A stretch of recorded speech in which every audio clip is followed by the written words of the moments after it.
You see someone you know in a grocery store, and before they can spot you, you actively turn down the wrong aisle. You don't do this because you are busy or running late.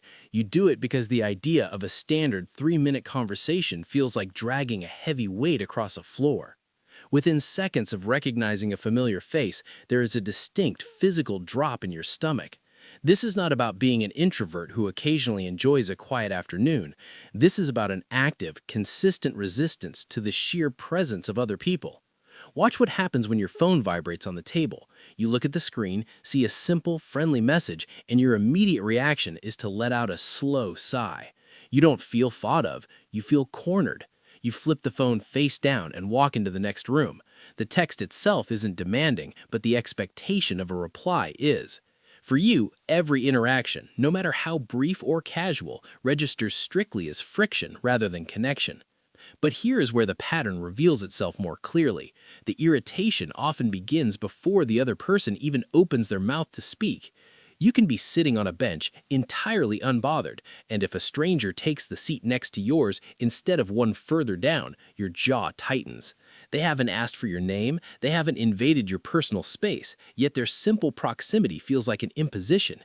It is a preemptive exhaustion, a physical bracing for an interaction you have already decided you want no part of. Look at how this behaves in a room full of people. You are not scanning the space looking for a friendly face to engage with.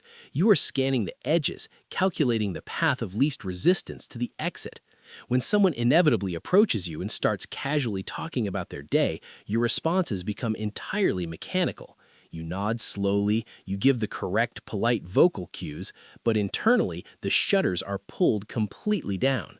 You are not listening to connect, you are listening solely to find the exact moment you can step away. And this is the part most people don't notice. Distance is strictly maintained, even when the person standing across from you is perfectly pleasant. Even completely neutral interactions feel like a massive, unnecessary effort. A cashier making small talk while scanning an item, a neighbor offering a wave from their driveway. You process their attempt at basic human acknowledgement not as warmth, but as an immediate, uninvited demand on your internal resources. Connection is simply an intrusion.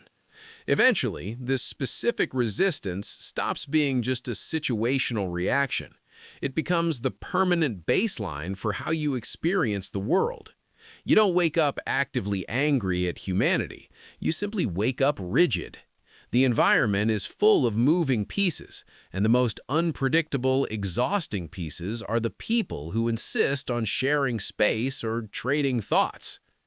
You successfully engineer a life where others are kept strictly at an arm's length.